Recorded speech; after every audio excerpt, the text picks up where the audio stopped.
السلام علیکم لیڈرس، کیسے ہیں آپ سب؟ اوکے، تو اگر آپ لوگوں کا اچھا ریویو ہوا، ٹھیک ہے، اور نا پھر دین ان شاء اللہ تعالیٰ میں نا جسے کہتے ہیں نا ریگولر ہی اپنی ایپیسوڈ نا اپلوڈ کرتی رہوں گی، مگر ایپیسوڈ اپلوڈنگ کی ٹائمنگ نا عشاء کے بعد کی ہوگی، ٹھیک ہے، انشاءاللہ۔ تو ہم سٹارٹ کرتے ہیں۔ خاک نشین قسط نمبر 2۔ فائز نے اس کے گھر کے باہر گاڑی روکی اور گاڑی سے اترا۔ 1 بج رہا تھا۔ جہاں تک وہ زرتاش کو جانتا تھا، وہ کافی اسٹیبل اور سنجیدہ ہونے کے ساتھ ساتھ بہت معصوم بھی تھی۔ وہ وقت پر ہر کام کرنا جانتی تھی۔ اسے اونچی آوازوں سے الجھن تھی، جبکہ اسے نہایت نقصان دہ حد تک مائیگرین تھا کہ وہ کہیں بھی کھڑے کھڑے بے ہوش ہو جاتی اور پینک ہو کے اس کی ناک سے خون نکلنے لگتا۔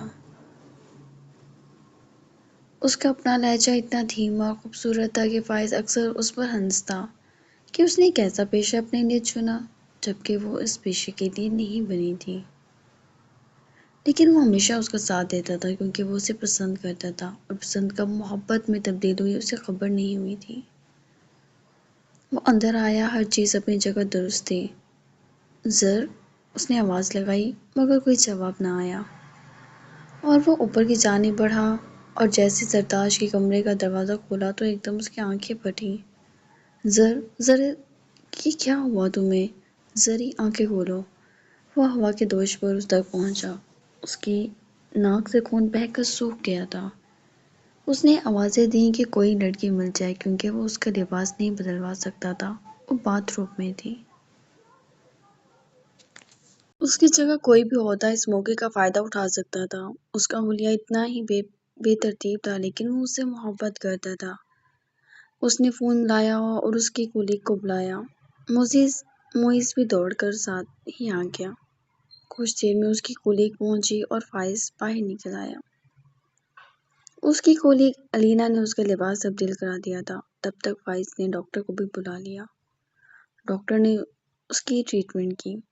شدید صدمے کے باعث بے ہوش ہوئی ہیں۔ مسٹر فائز، آپ کو پہلے بھی کہا تھا کہ کافی نقصان دہ حد تک ہے مائیگرین۔ ان کا پر وقت علاج نہ ہوا تو ان کی یادداشت پر اثر پڑنا شروع ہو جائے گا، ڈاکٹر بولا تو فائز لب دبا گیا۔ اس کو لاکھ بار کہا تھا اپنا علاج کراؤ، لیکن وہ خود سے کافی بیزار تھی۔ کئی بار علاج کرانے کی کوشش کرتی تو ارمان اسے اس طرح تانے دیتا کہ وہ ہمت ہار کر دوبارہ ڈاکٹر کے پاس نہ جا پاتی۔ وہ جانتا تھا ارمان کو نہیں پسند وہ وکالت کرے۔ ارمان کو اور بھی بہت ساری وجوہات کی وجہ سے زرتاش سخت زہر لگتی تھی۔ کچھ دیر وہ وہیں کھڑا رہا اور پھر گہرا سانس بھر کر لاؤنج میں آ گیا کیونکہ ڈاکٹر نے کہا تھا وہ ہوش میں تھوڑی دیر تک آئے گی۔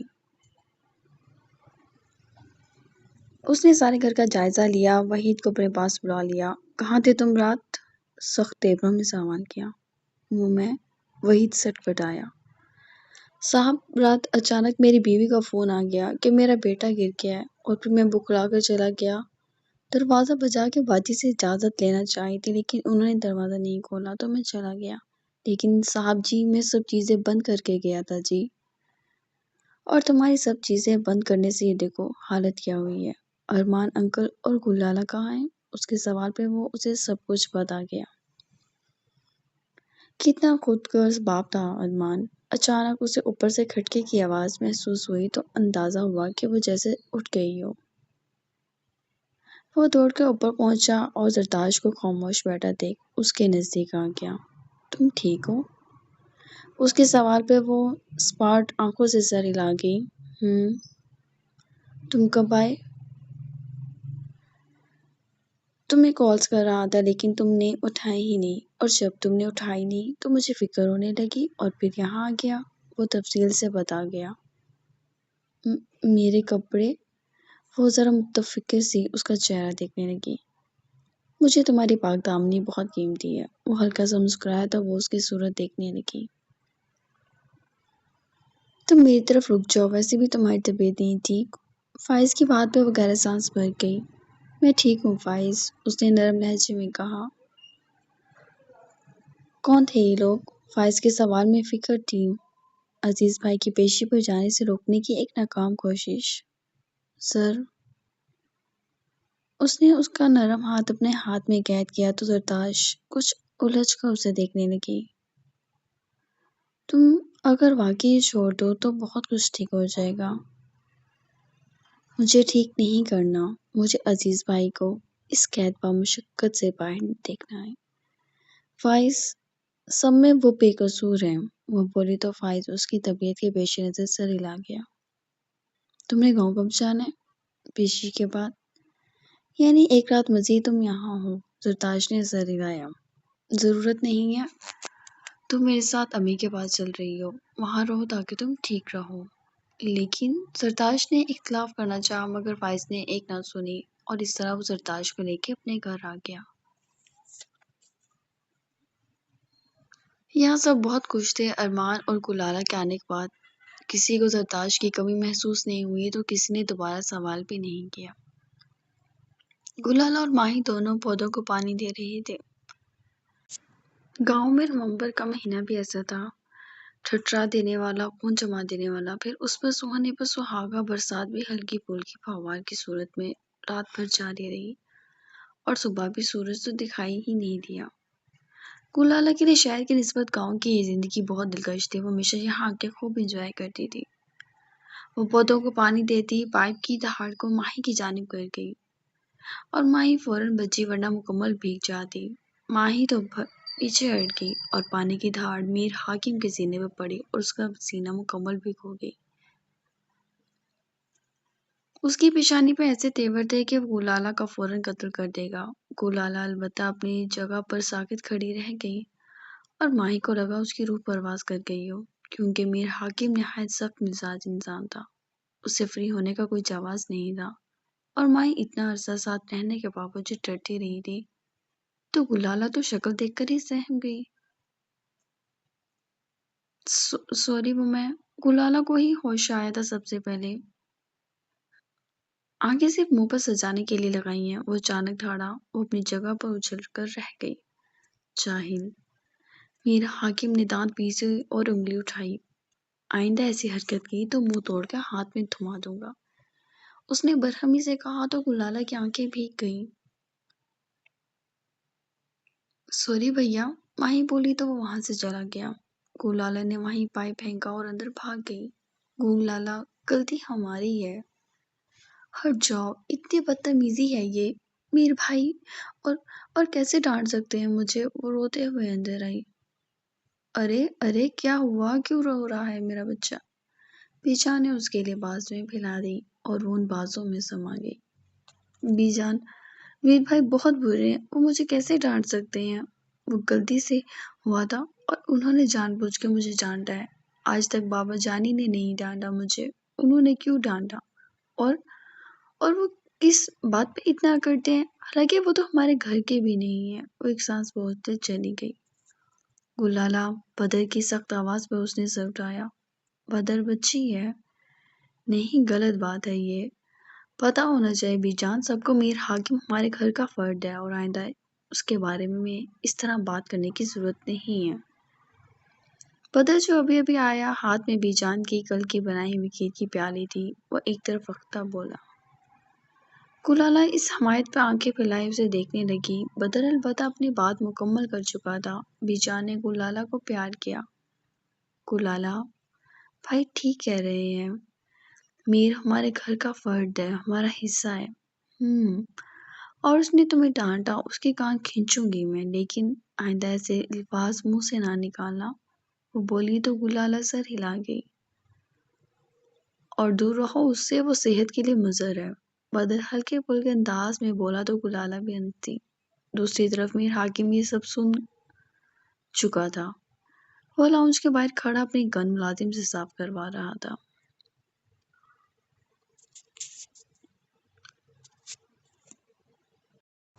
ہیلو جان بہار، کیا حال چال ہے جناب کے؟ بدر کی شوخی سے بھرپور آواز پر وہ ہلکا سا مسکرا دی۔ آپ کیسے ہیں؟ اس نے ذرا جھجک کر سوال کیا۔ بالکل ویسا ہی جیسا تم نے سوچا ہوا ہے مجھے، ویسے آج تو بلبل کافی حش باش ہے۔ کیا وہ تمہارا جلاد صفت بھائی تمہارے گرد نہیں؟ وہ جیپ پر سوار ہوتے بولا، سفید سوٹ پر اس نے ہلکے کلر کی شال کما کر ڈالی ہوئی تھی، کانوں میں بلوٹوتھ تھی جبکہ آنکھوں میں چمک کے لگتی۔ آپ لالا کی برائی کر رہے ہیں، وہ ذرا منہ بنا کے بولی۔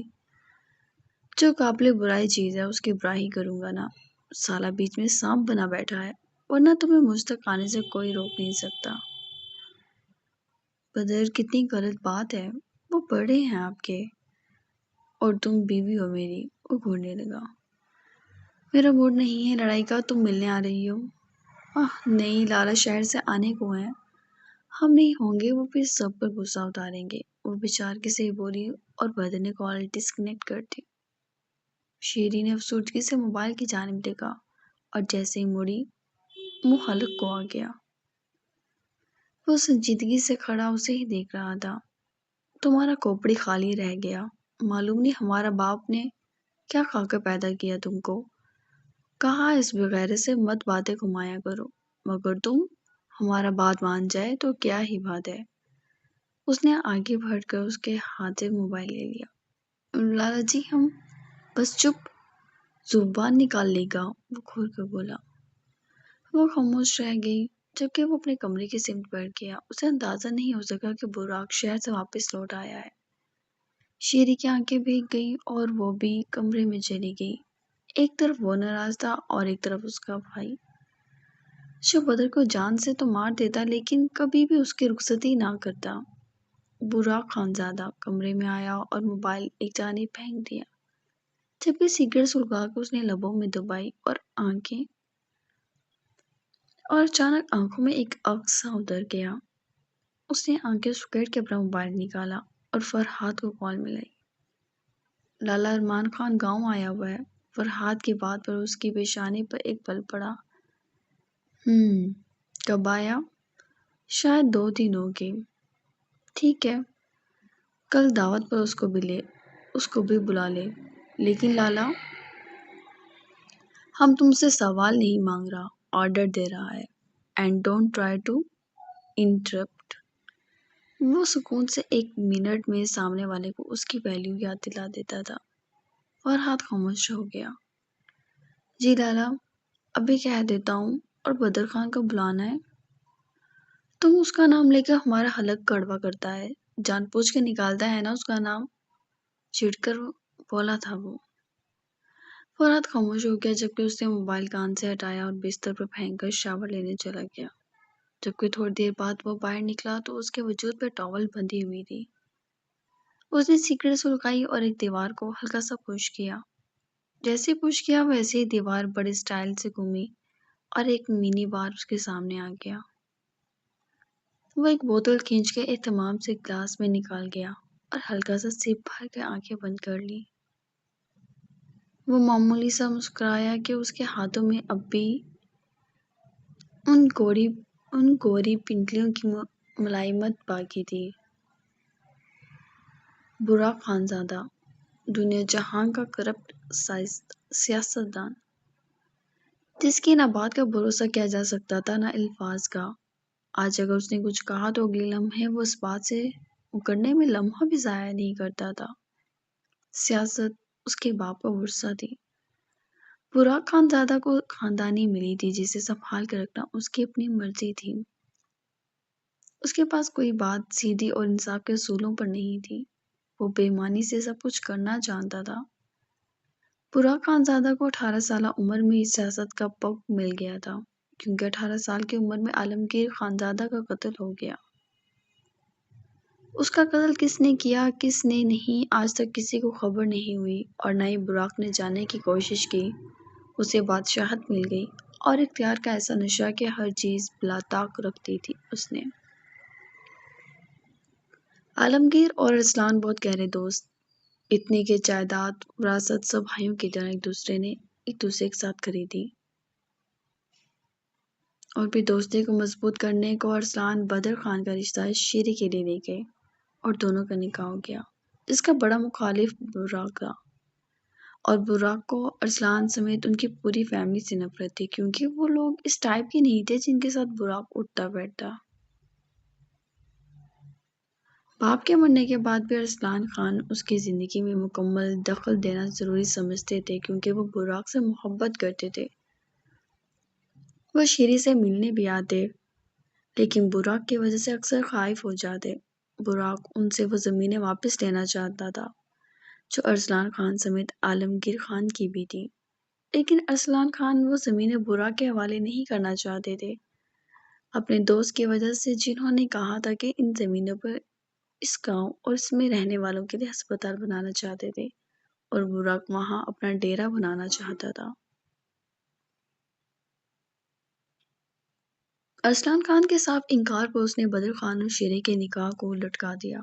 وہ اپنی مرضی کا مالک تھا، کس کو کتنی تکلیف دے رہا تھا اس بات کا اندازہ بھی نہیں تھا اسے، لیکن اس کے اختلافات رفتہ رفتہ کر کے اس فیملی کے ساتھ ساتھ بڑھتے چلے جا رہے تھے، اور پھر ارسلان خان کے گھر میں ہونے والے قتل کے بعد براق نے ناجائز اپنے حق میں اس قتل کو استعمال کر کے اپنی سیاست کی گدی کو سنبھالا تھا، جبکہ اس بار ارسلان خان کے حق میں وہ سیٹ ادھر جاتی۔ کہنے کو تو لوگ یہ بھی کہہ رہے تھے کہ وہ قتل براق خان نے کرایا تھا، لیکن براق جیسا چلاک آدمی ان کی اس چال میں پھنسنے والا نہیں تھا، اور اس کی انہی حرکتوں کی وجہ سے ارسلان سمیت سب اس سے نفرت کرنے لگے، اور وہ کب چاہتا تھا لوگ اس سے محبت کریں تب اسے فرق نہیں پڑتا تھا۔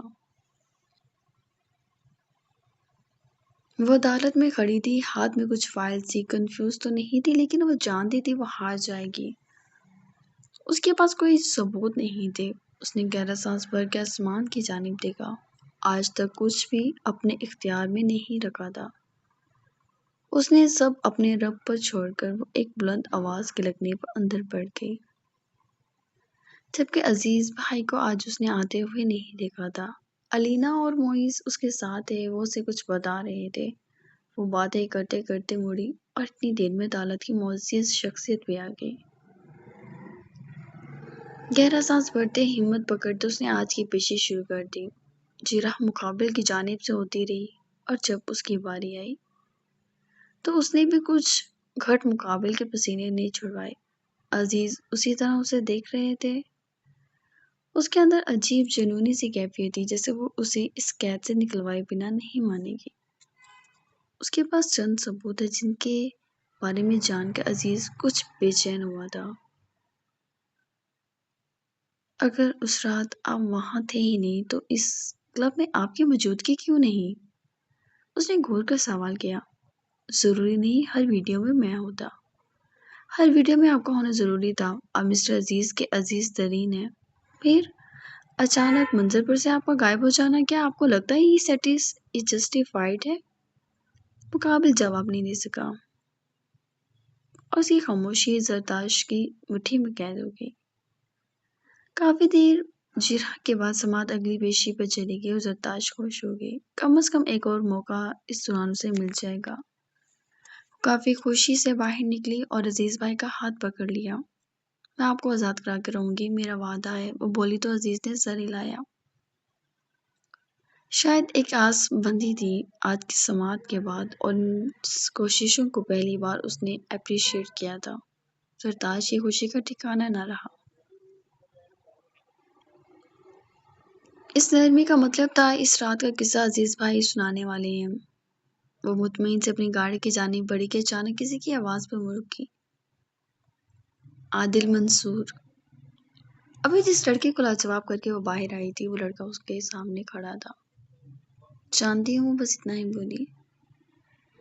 اس کیس سے پیچھے ہٹنے کا کتنا لوگی؟ اس کی بات پر زرتاش نے سر اٹھایا اور ہلکا سا مسکرائی۔